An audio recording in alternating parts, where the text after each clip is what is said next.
Hi, everybody, and welcome to the Cervena Barva Press reading series. And it's so nice to see everyone here tonight to come and listen to our readers. And our first reader is Jennifer Clarvoe. She's the author of Invisible, Tender, and Counter-Amores. She taught literature and creative writing at Kenyon College for almost 30 years. Her awards and fellowships include the Kate Tufts Prize and the Poets Out Loud Prize for Invisible Tender, a grant from the Ohio Arts Council, a fellowship from the Sewanee Writers Conference, a residency at the James Merrill House, and the Rome Prize in Literature from the American Academy of Arts and Letters. And I give you Jennifer. Thank you, Gloria, for organizing this. Sorry, I'm just going to turn on my timer. There we go. For organizing this reading and all the readings that you put together and the work that you do to foster the community. And thank you to those of you who've come to listen and share. And a special thank you to my wonderful fellow readers. And congratulations to Cammy on her new book. I'm going to be reading poems from my new manuscript, which is called Piano, Piano. Key change. His hands flowed over the keyboard, always beginning with an invitation, fluid, cheery, happy birthday, which could modulate to spooky, spooky birthday, mock dirge birthday, birthday dirge on pause while the tired ramshackle circus train goes rumbling by. From time to time, my father played at an old movie house, accompanying silent films. Not silent, the music was always changing, the current carrying you along into the parlor, over the cliff, but always in it together. After he died, the piano was not silent. I sat at the keyboard, and it was not silent. I leaned into the keys and laid my hands gently down. Now play, said the keys, the way you are moved to play.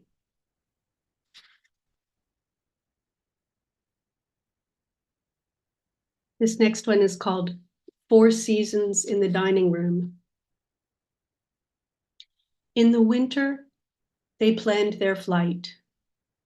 In the spring, he fell backwards down a flight of stairs. In the summer, he didn't know where he was. How are the glaciers? He asked me over the phone.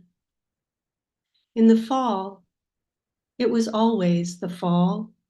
He was still falling, but he was home. He could even play the piano. In the winter, a cough shook so hard it broke ribs. When he came home from the hospital, he was in the dining room. Music was falling from the china cabinet above the hospital bed. Music was falling slantwise, like the gold ray of the Annunciation in medieval paintings. Music was falling, 4 Seasons, Vivaldi. He listened to the music. It lifted him up, carried him, made it easier to breathe. And then it was easier to rest from the work of breathing altogether.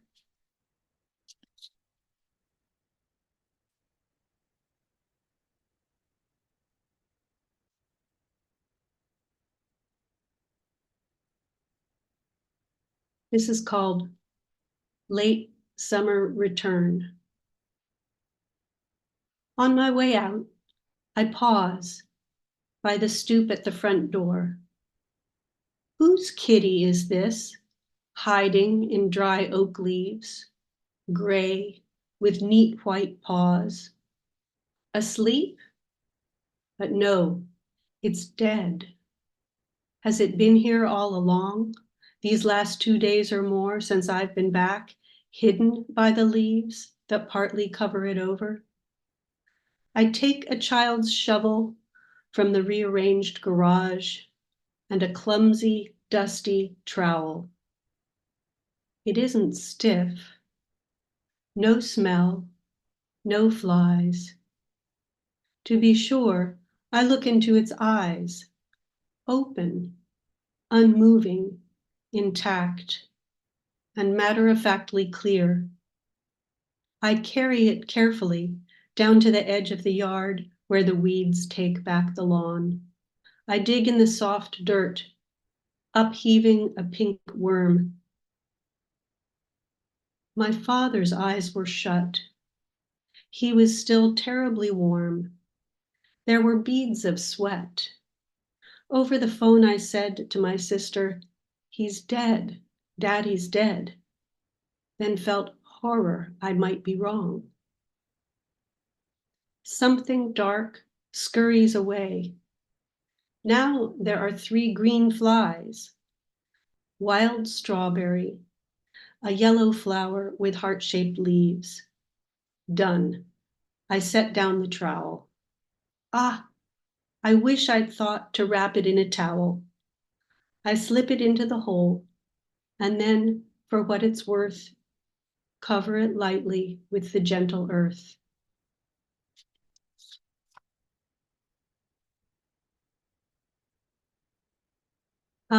The next poem I'm going to read is for Gloria, because it's about, I live not too far away from Gloria, and it's set on Summer Street, and a scene I walk past all the time. And this is called Today's Laundromat. Today's laundromat is for sale. Its windows are empty. Nothing is in store. Please watch your step, says the sign over the sill. But nobody crosses over anymore. Couldn't we bundle up yesterday, carry it there to today's laundromat on Summer Street? Always today's wash, dry, and fold. Never a care as the years go around for tomorrow, early or late. Today, the house next door is for sale too. Red roses spill higgledy-piggledy over the wall. A dresser's been set on the sidewalk in the sun. The empty drawers stacked on the top are full of nothing to wash, dry, fold, nothing to be done at today's laundromat, nothing at all to do.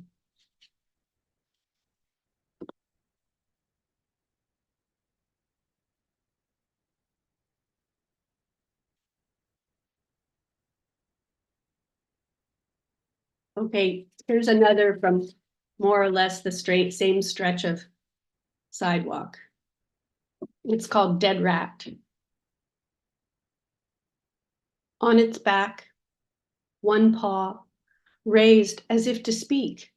Oh, oh, but never to be, sorry, I'm going to start over.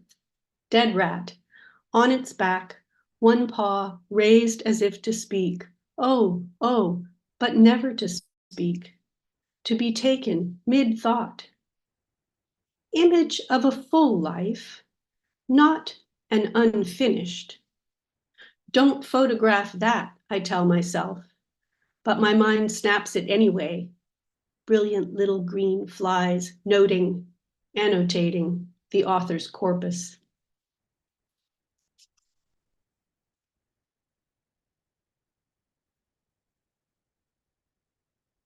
This one's called The Photograph Halted Them in Life. And the title is a line taken from a poem by Szymborska. The photograph halted them in life.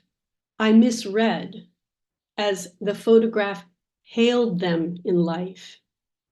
As yesterday, I hailed the seagull gliding in, halting itself to pose on the rocky sand. As I hailed the tiny translucent yellow crab, clambering over and between the variegated rocks, hailed it. Nothing could have halted its slipping in and out of the water. or the wave that slides itself onto the shore, then pulls itself away, like the tablecloth from under the dishes on the magician's table, or the raindrops pocking the surface of the ocean, the sweet water hailing the salt at the moment of disappearing into it, one day into the next, the photograph hailing, not halting.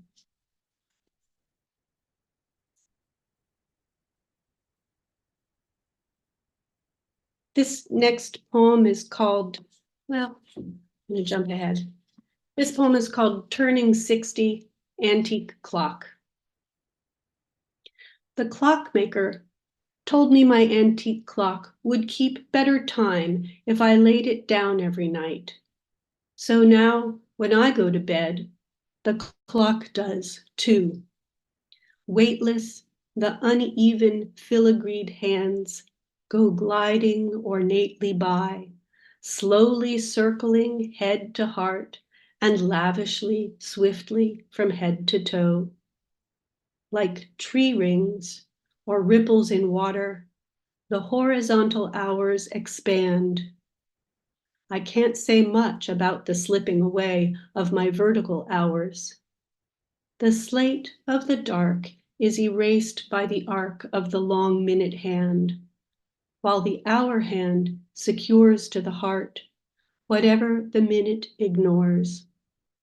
Sleep, sleep, or sleeve, sleeve, go the grooves of a glossy black record, turning to the bell-like Victrola penumbra, free of needle or table.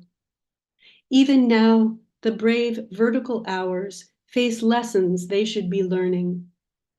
The horizontal hours know that the moon is a beautiful bubble. When you read the book of hours, eerie dust falls from between the pages. The hourglass laid on its side to sleep is balancing twin mirages. I'll read two more poems. This one is called My Left Eye.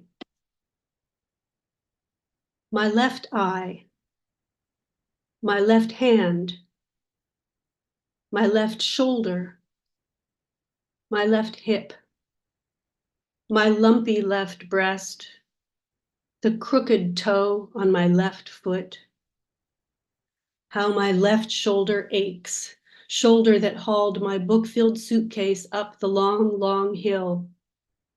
How my left hip aches, began aching after I strode through the crowded piazzas and alleys, along the canal sides and over the tiny arched bridges, hurrying to see the paintings in the Scuola di San Giorgio degli Schiavoni, hurrying to get to the little church before it closed. Left, nearsighted eye. Left hand I used to bang against the keyboard in frustration, dismay that it couldn't keep up with the right, couldn't shape what I heard so clearly in my mind's ear.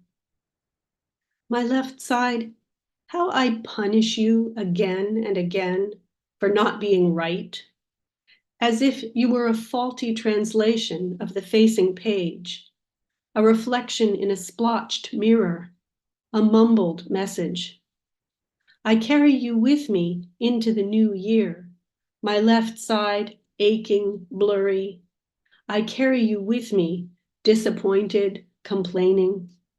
But who is to say the left is always wrong? Maybe the left is the homely, living version of the abstract pattern, the spoken vernacular of the written sentence. Maybe my left side is the side that knows you carry what you carry, the ache of the beloved books, the hip that would rather hurt than not have hurried towards the miraculous church. My left side, maybe all along, it is you I have to thank for carrying me where the right, for reasons of its own, might never go. Left eye, nearsighted, my nearly perfect right eye grows increasingly far-sighted, refusing to see what is closest to hand. But you, with your flashers and floaters, stay here with me, keeping me company through the always, if actually lived, uncertain present. And this is the last poem. It's called Severity and Invention. It has an epigraph from Edward Said talking about modern music. What A finds so admirable about S is his severity as well as his invention of a technique that provides music with an alternative to tonal harmony and to classical inflection, color, rhythm. Severity and invention, how the V's in the middle of those words yoke together opposing impulses, how the yoked wings levitate and hover over inflection, color, rhythm, like the revenant crows over the late V-ridden wheat field of Van Gogh's. V after dark V, darkly arriving, revving, making everything veer and waver, the vibrating grain, the brush, the path, the wind, making the visible reverberate, and the buried invisible, the vanishing point, infused in the very canvas, also unhinged, set free, available if one is able to flutter over the void at eventide and find in the vanishing light some wavelength of necessity and delight. Thank you. Thank you, Jennifer. That was wonderful. And thank you for the laundromat poem. I miss that place. So thank you. Our next reader is George Kalogeris. His most recent book of poems is Winthropos, Louisiana State University. His poems and translations have been anthologized in Joining Music with Reason, chosen by Christopher Ricks. He is the winner of the James Dickey Poetry Prize, the Stephen J. Meringoff Award, and the Sheila Margaret Moten Prize. And I give you George. Thank you so much, Gloria, for all that you do. Can you hear me okay? My audio feels a little off. Is it okay? Thanks. Jennifer read a wonderful poem that referenced Szymborska, and I have a poem as well. It's a poem. She has a poem called In Praise of My Sister, and this is my version of that poem, In Praise of My Brother. My brother doesn't write poems and doesn't read them either, except for mine, which he always says he really likes, but doesn't always get. My brother's a physical therapist. Helping bodies in pain is his specialty. His supple hands are strong and knowledgeable. He has his own practice. My brother's wife, too, does not write poems, but she's an excellent cook of Greek cuisine, and they delight in hosting our family gatherings. Our parents worked way too hard to ever dream of writing poems. Instead, they sang to each other the beautiful lyrics of their village songs. But it's their prosaic refrain, Ella, Yorgo, how will you ever make a living and raise a family, that keeps coming back to me.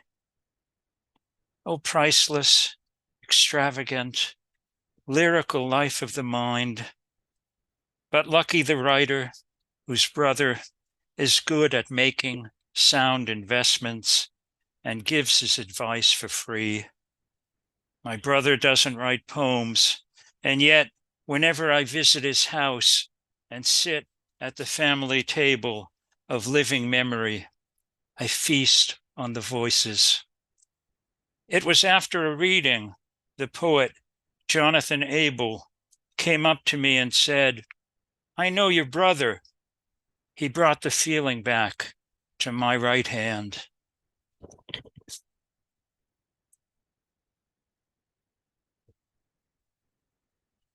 And my father had a grocery store with his two immigrant brothers, and they each had different jobs, and his was to be the meat cutter. And this is called History. However unreadable its bloody entrails, I heard all about it in my father's store. As long as there was a lull in the customers, my father and his brothers would stand around his butcher's block and argue vehemently in village Greek, with their grocer's aprons like philosophers' tunics, debating the Vietnam War or the junta in Athens, partition Cyprus, the iron logic of tribal vendettas, the Bay of Pigs. And then one brother went back to stocking shelves. The other one returned to the counter. And thump, thump, thump, my father, wheeling his shiny cleaver, articulates another frozen carcass, each quick, decisive stroke, gory, precise.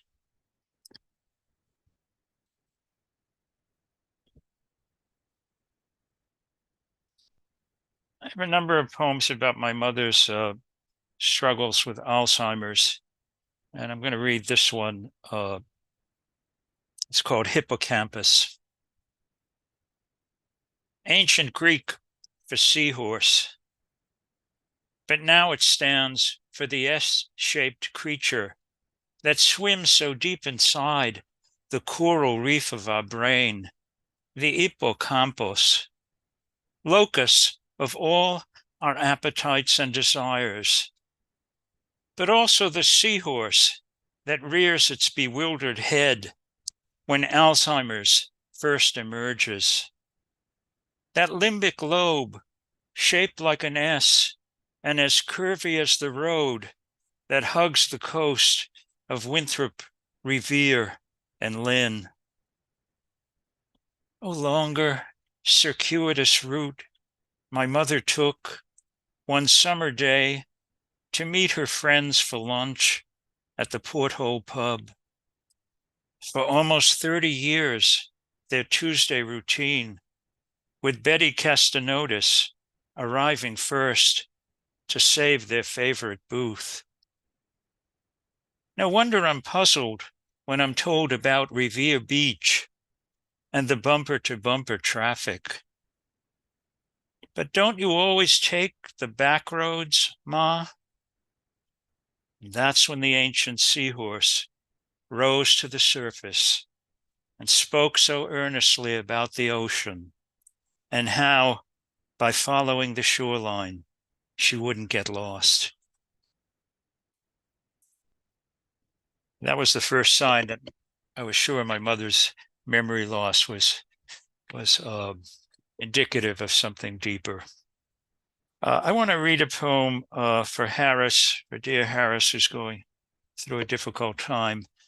And the poem is based upon a ancient Greek vase. That's actually a few of them, in which the chariot of Helios, the chariot of the sun, is angled down towards Hades. And you can see the king of the underworld and Persephone, the queen of the underworld. And it's very peculiar because the underworld is a place of total darkness. No language, no light, no water, nothing that makes the Mediterranean. So this poem is called Insomnia. The chariot of Helios is in Hades. Over the backs of the horses flow their long, luxuriant manes. Into the on and on and on of the dark, their arching necks must strain against the yoke that keeps them from turning back. The chariot of Helios is in Hades. Who hasn't felt the pull of its shimmering reins as the light descends, or heard the hooves that keep the racing heart awake long after midnight. The chariot of Helios is in Hades. Repeat it like a mantra you learned from a myth, engraved on ancient Greek funereal urns. All night, the golden wheels of the golden car keep turning, as over and over they try to tell us what only time can tell when dawn returns. Your love for your dead will never relax its grip, but one day the grief will finally start to fade. The chariot of Helios is in Hades.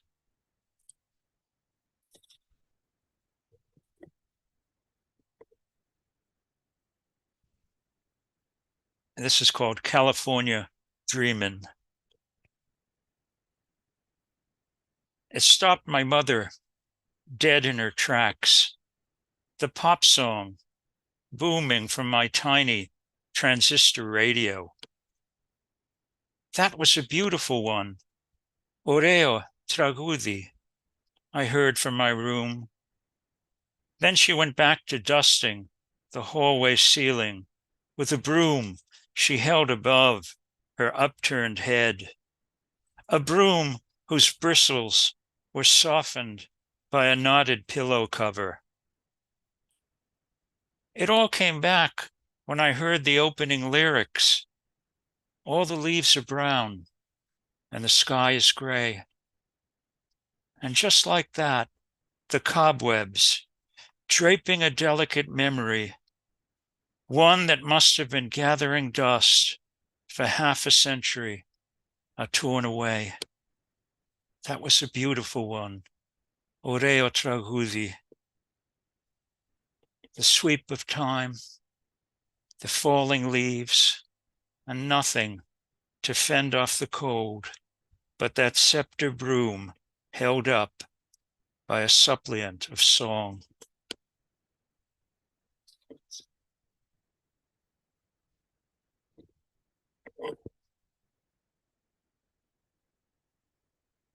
This one's just a little bit longer.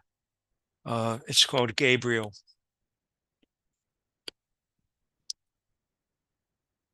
Back in church for the first time in ages, and old enough now to count as one of the elders, I sat by myself at the end of a crowded pew.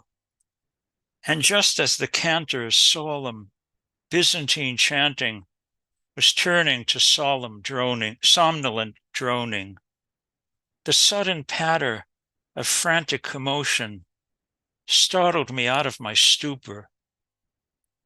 Full speed, and right down the right side aisle, a little curly-haired boy was sprinting as if on collision course with Gabriel, who stood his ground with sword and shield and glorious outstretched wings of annunciation. At least that's how he looked on the altar panel that doubled as a door. But that's when this kid, all in one motion and never breaking stride, will turn the knob with one hand, just as the other palm delivers a flat smack to the staunch archangel's astonished face. Before you can catch a glimpse behind the gold-encrusted, incense-veiled iconostasis, the door has swung wide open and then clicked shut. Moments later, the tardy altar boy appears in shimmering blue and yellow vestments and bows his curly head before the congregation, then takes his place beside the frowning priest, but can't suppress his sheepish, mischievous grin. Little runner, fellow sinner, and maybe even a rebel angel, for whom not even armored Gabriel can bar the way. I was pushing 70 when I took my seat at the end of the crowded pew, And that's when you went flying down the aisle, rambunctious youth, as if the zest for life itself, eternal life, had passed so close. I felt it's better late than never gust, and bowed my head. I'll finish with one more, and this is for David Ferry, and it's called The Golden Bough. And of course, David is a great translator of the Aeneid. And the Golden Bough is a moment in the Roman epic in which Aeneas, the hero, needs to get this what amounts to be a passport to the underworld. And all the references are to the Golden Bough. The Golden Bough. Maybe every poem is a golden bough that leads to the poet's shades, or at least a lyric offshoot of its leafy, original gleam. Maybe every poem is a prayer to Venus, awaiting the flutter that signals her doves, alighting at the mouth of the Sibyl's cave. Maybe every poem is the ancient passport we need to embark with the sallow faces and steerage, seeking the father of the bloody family tree. Maybe every poem is every poet, returning through the ivory gate of dreams, forgetting they ever drank from the jet-black river. Maybe every poem is the golden bough, or at least a flicker from the tears of things, metallic shimmer of the continuous present. Thank you. Thank you, George. That was wonderful. And Harris will really love the poem you read for him. That was very sweet of you. And our next reader is Susan Roney O'Brien. She curates a monthly poetry venue and teaches writing through local libraries. Her poetry has been published widely, translated into Braille and Mandarin, and nominated for many pushcart prizes. She won the 2020 Stanley Kunitz Medal in Poetry. Publications include chapbooks, Farm Wife, the winner of the William and Kingman Page Poetry Book Award, and Earth Word Poetry, published Legacy of the Lost World in 2016. Kelsey Books published Bone Circle in 2018, and Thera in April 2020. She and her husband run a small farm in central Massachusetts. And I give you Susan. Thank you, Gloria, and thank you all for coming. I am astounded to be part of this group. Such amazing words have come before me. Well, anyway, my first poem is called The Holy. For him, it used to be the last swig in the booze bottle was his holy, the bought and paid for. What he said, the sought. But he learned to balance grain against flat, with spirit level, a sharpened eye, joined planks, sanded unthinkable seams away, so that each board displayed a tapestry of stilled and flowing wood grain. His hands knew transubstantiation, not water to wine, but rough-hewn to fine-grained leaf, where we could plant bent elbows, lean shoulders in, and he and I could talk together to find the new birth of his holy, and both of us watch the silent sun cast shavings of light, overcome shadows that stretched across the tabletop. The next poem is called My Father Never, and that's the first line as well.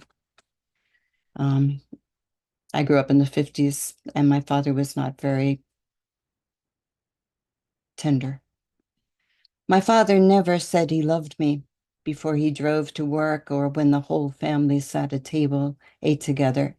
He never said he loved me before he dragged himself upstairs and changed into coveralls for his night job cleaning oil burners. He never said he loved me when he found the prayer book I stole from our church vestibule because the pictures made me cry. He never said he loved me after my first day of first grade when I said I wanted to stay in school, never go home again, or when he had to hunt me down as I followed railroad tracks out of town. My father never said he loved me when I moved out, lived with a two-bit tough from the South End who just wanted a woman's body in his bed. He never said he loved me when I moved back home to wait for a ticket to Arizona that never showed, but the man I would love forever did and caught me close in his arms, told me that he loved me. At our wedding, my father never said he loved me, but hugged me, let me go. He never said it. Not when grandbabies came, not when I loaned him money to put down in a trailer in Fort Lauderdale. He never said he loved me when he was lying in the Florida hospital, his jaw surgically removed. But before that, before he couldn't talk anymore, my mother told me he asked one afternoon, as he smoked his pipe, when his baby was coming to visit, his first daughter, the one he never got to say he loved.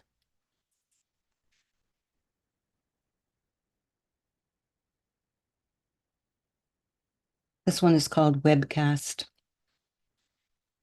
Maybe the spider knows more than I. Mornings, a fresh web connects my driver's side rear view mirror to the door handle. Lines disconnect as I drive, drop onto the door, tattoo their form behind, brand the surface.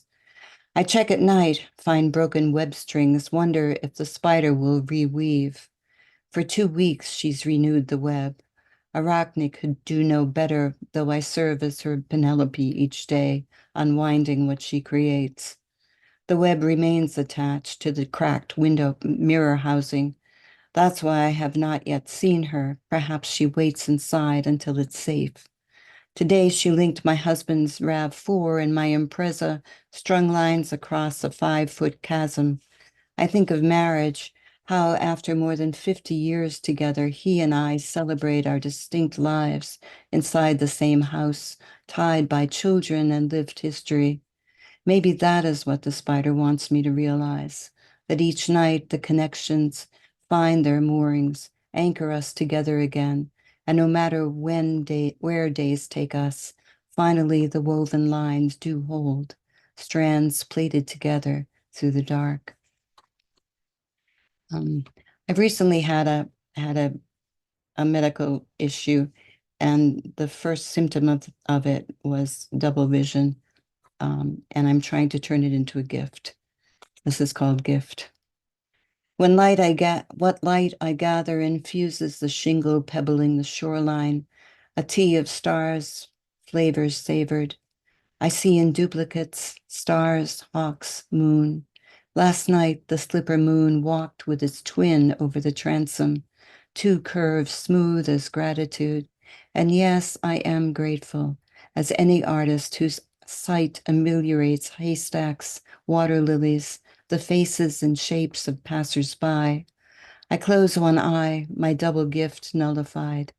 Rather 2 moons, 2 Seahawks, you and I twice, a second chance to envision each star, the light soaking the sky like tides wash shorelines. I smile, both eyes open.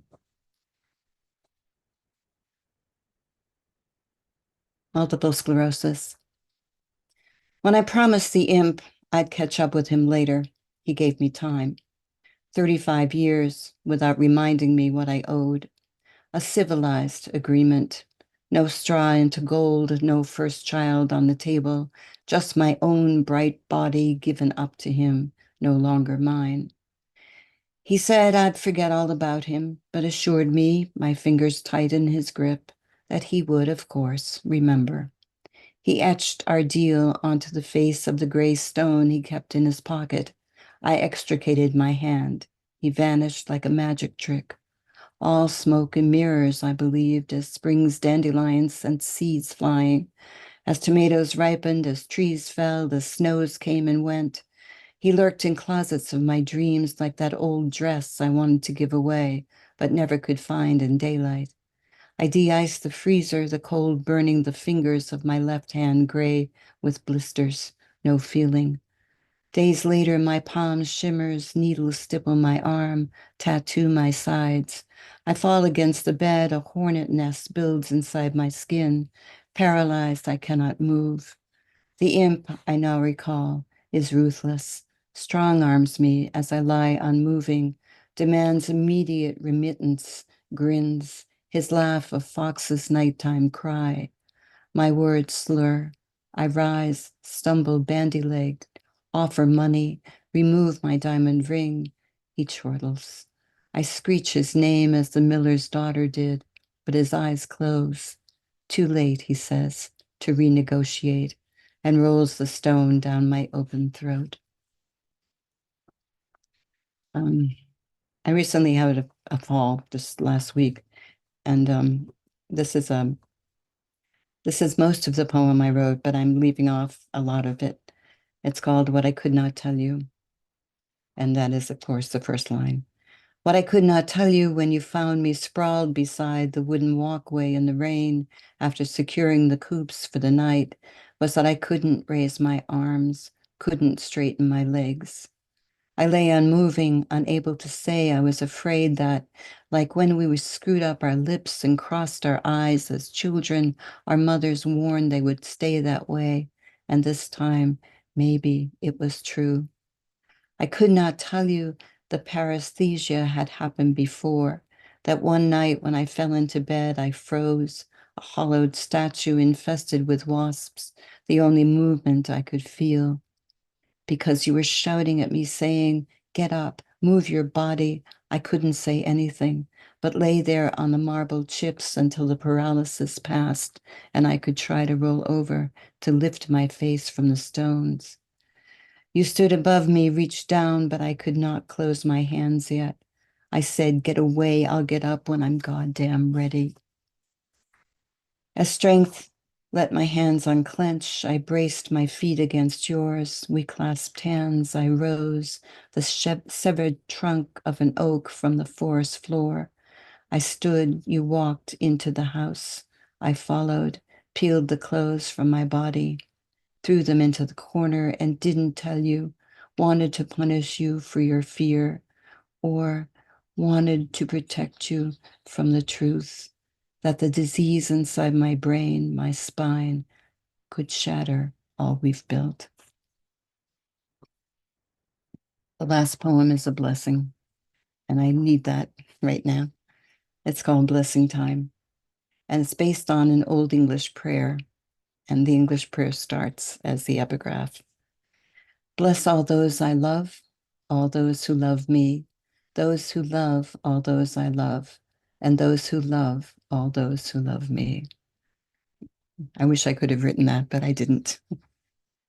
Bless footpads of dogs and foxes, deer hooves pressing hearts into soil, snake glyphs inscribed between rows of beans. Bless the curve and curl of honeybees' compass dance, flight of dragonflies through midges like krill, krill hovering within waves, and bless sweep and gap, the spaces between each needle of white pine, branches that skirt soil, the helix pattern limbs make. Bless flame that takes pine and scrub and feeds blueberry fields, and fire that feeds on air, water that douses fire, earth that greens bare scorch again. And bless us, the guardians of all we can or cannot see, may not understand, but shape with our whorled fingers. Thank you. Thank you, Susan. Very powerful poems. Cammy Thomas's most recent book is Odysseus' Daughter, Parkman Press, Poems in Response to the Odyssey. She has 3 full-length collections published by Four-Way Books.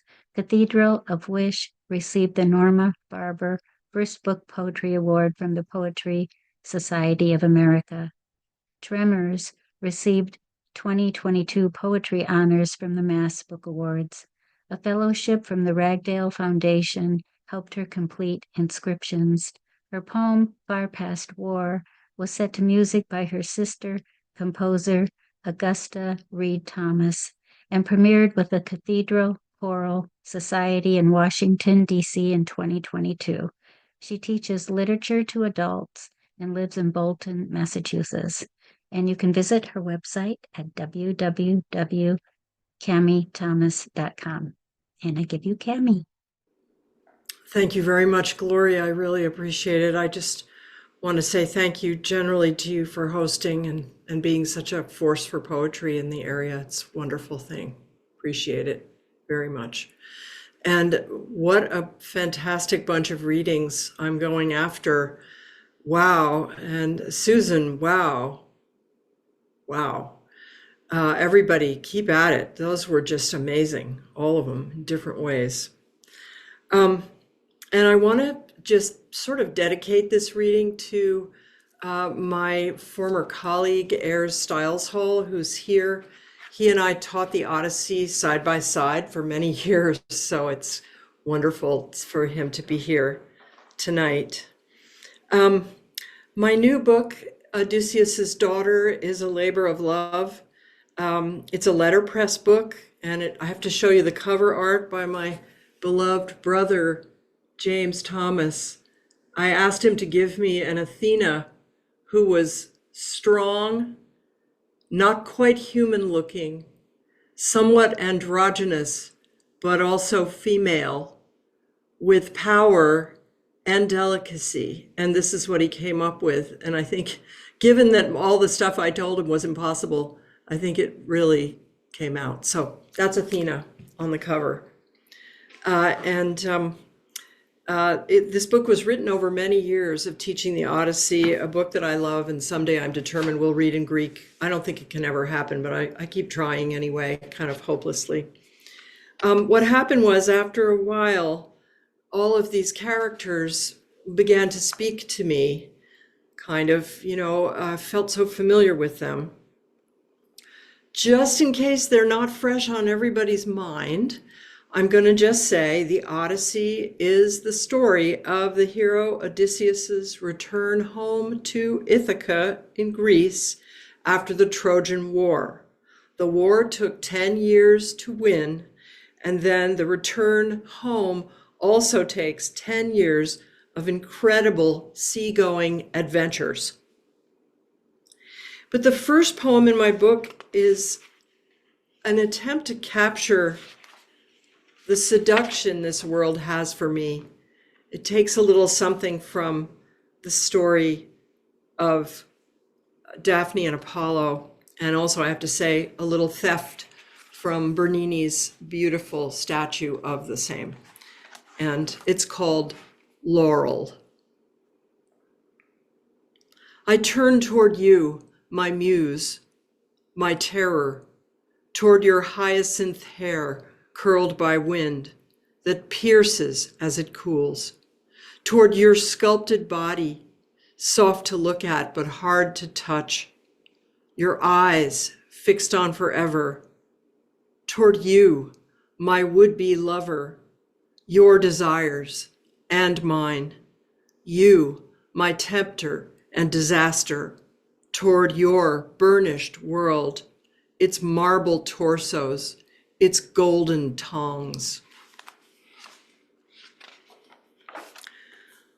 So, right after the Trojan War, Odysseus is really a beast at the beginning of this long story. And here's a very short poem about that aspect of him. First stop after Troy. On board my ship, near the town my men raised, I climb the body of a young woman I don't know. Her tears, rough ropes, twisting my heart. That's not in the Odyssey. A lot of this is what came to me reading it.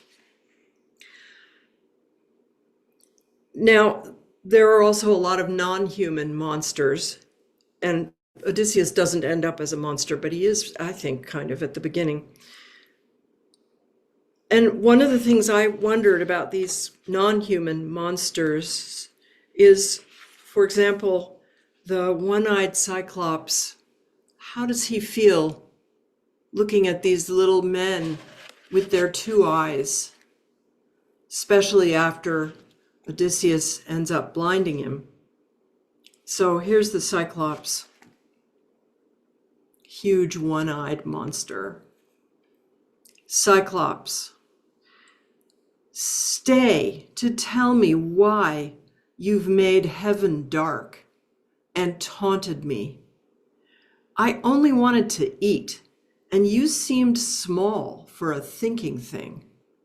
Give me one of the two worlds you see with your two eyes, one ram, one olive tree.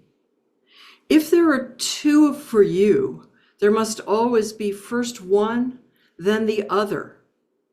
One gate of horn through which true dreams come, and one of ivory, dreams never to be. Mix them for me now. Give me an eye that sees curled breaker and horn.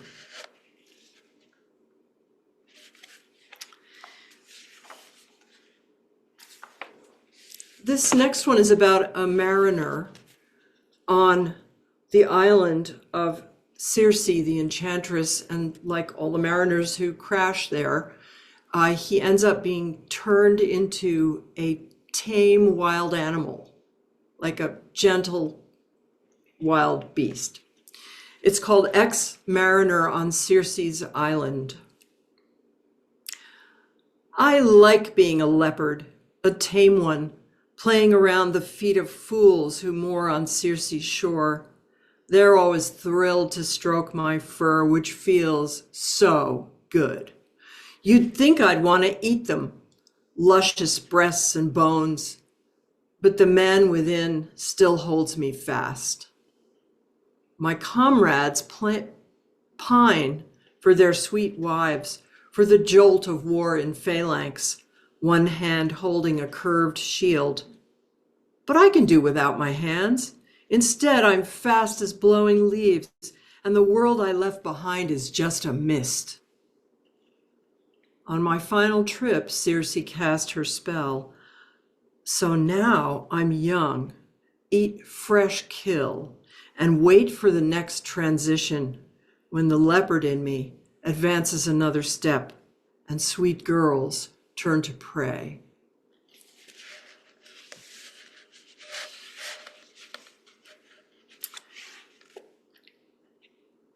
The sirens were immortal bird women who sang so beautifully that ships crashed on their island, thus killing lots of mariners. And here's the voice of one of the sirens. Siren, the dead are all around, young men mostly, not even ones I'd want. I've seen too much of stupid youth. We sing, but always the same song, as if we had no choice. The churning sea makes rhythms too deep to shift. And we are not friends. We sang the brother of one of us to death, and even she keeps singing, though now she always turns toward where he washed ashore. We don't breathe, but still we smell the dead. Hope ships won't come, even as our voices pull them in. I hear the booms and cries when their hulls are crushed.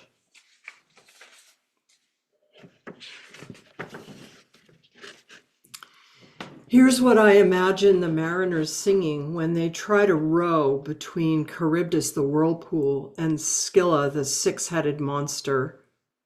6 of them will die. I hope you can hear the moving oars in the rhythm. Facing Scylla. The ocean's foam is full of glass. The glass the mast flung is stripped. We strip the mast behind breakers. Behind the mast we break the foam. Our eyes speak smoke beyond the quay. We give the quay our eyes inside the glass. The night, the wave, the foam. We heave our hearts.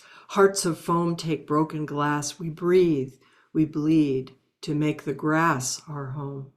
Our home the beach, the bleeding grass, the glass, the sea we give alone. We row the foam, we sense the mouth.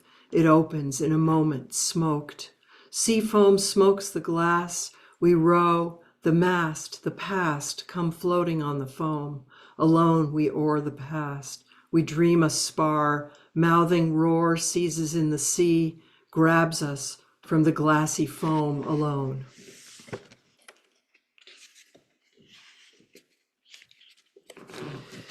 After his adventures, well, the most part of them, Odysseus is completely alone, swimming naked in a rough sea in danger of drowning. An immortal sea nymph intervenes. Sea nymph Leucothea, swimming beneath the dark waves, I feel the storm pressure in my ears and look up at Odysseus, his pale legs churning in the ridges, naked, alone, clinging to a spar. As a bird, I break from stinging foam, land on his broken mast. Once I was Ino, a human girl. Humans in the sea must breathe unless the gods transform them. This man will be abandoned. The angry god will let him die. I remove my holy scarf to wrap around his middle. But as I reach, he shrinks away. In his face, I see I'm no longer human. Still, he takes the scarf, and it scares the water calm. I sink back into the cold foreign gloom that's now my home. Turn, swim down. Thanks to this nymph, Odysseus arrives on a beautiful, peaceful island. His guardian goddess Athena invisibly emboldens the island's princess Nausicaa to speak to him. This is called Nausicaa's Desire. Time began when I saw the old man naked on the beach, scraped, salty, holding an olive branch over his desire, and in his curls everything from far away. My people are kind, our island fertile, well tended, but we float alone in a wide, wide sea. Sometimes I scream just to hear a different sound. His eyes grabbed me, but his voice asked politely to meet my parents. The perfect gesture of submission is best power. He spun a shining tale of monsters and seductions, who knows how true. From now, my ears belong to that old man, no matter who comes next.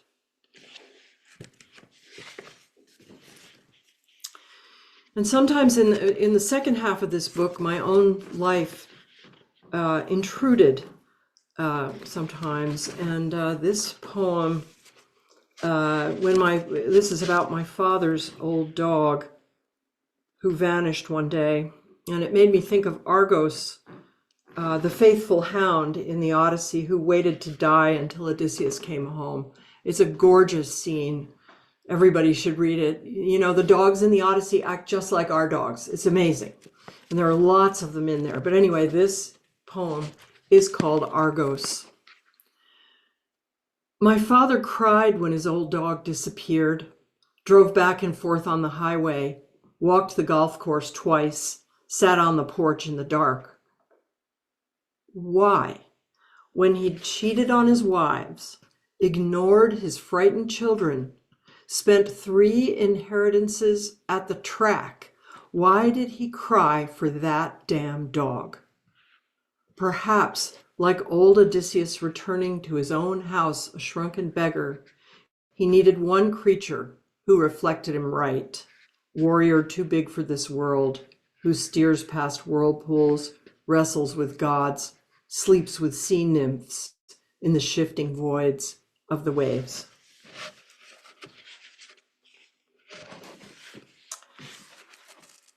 One thing that happened at some point is I began to wonder about what Zeus would make of the world we are in now. And partly this came about because I read this great poem by W.H. Auden called The Shield of Achilles, which contrasts the old heroic world with the kind of horrible, modern, faceless, violent warfare, faceless warfare of the wars, I think the Great War.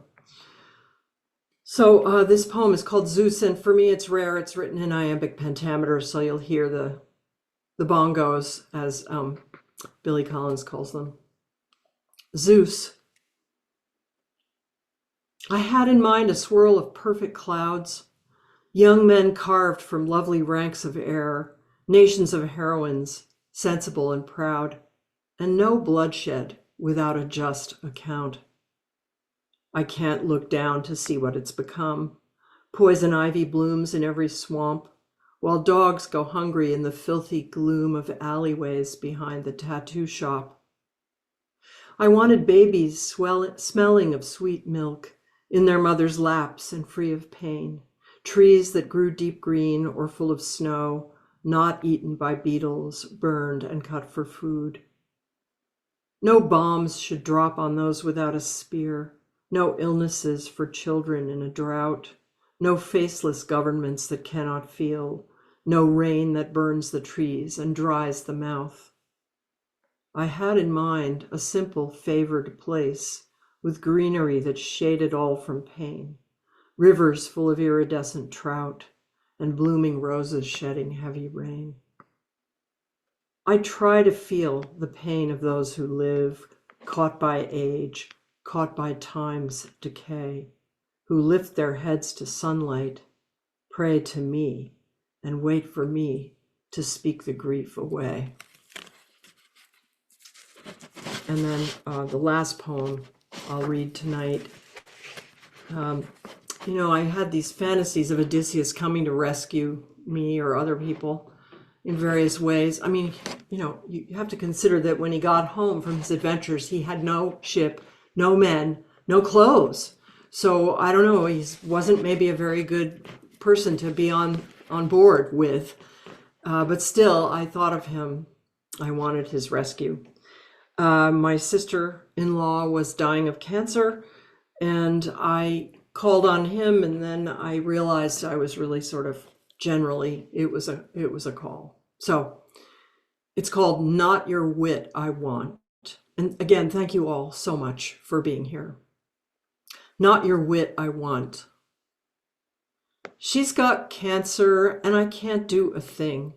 She needs toxic drugs and scalpels that starve and carve the coiling cells away. It's not your brawn I want, brave Odysseus. It's that daring, even when you wake to disaster. It's that brave, nose-thumbing back talk. Beat my boat to splinters, still I'll float on foam. Take everything that's mine, still I'll plan your bloody death. The crab hates our boat's beauty, its magic oarlocks and silver leaves. The crab hates our power over matter, swamps our boat with ugly things. Save us, Odysseus, you and the iron-helmeted goddess.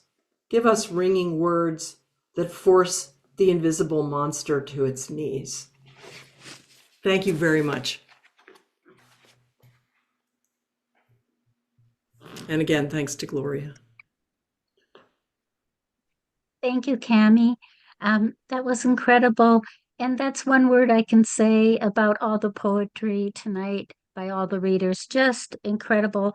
I have to tell you, I am so floored by it all. Thank you so much.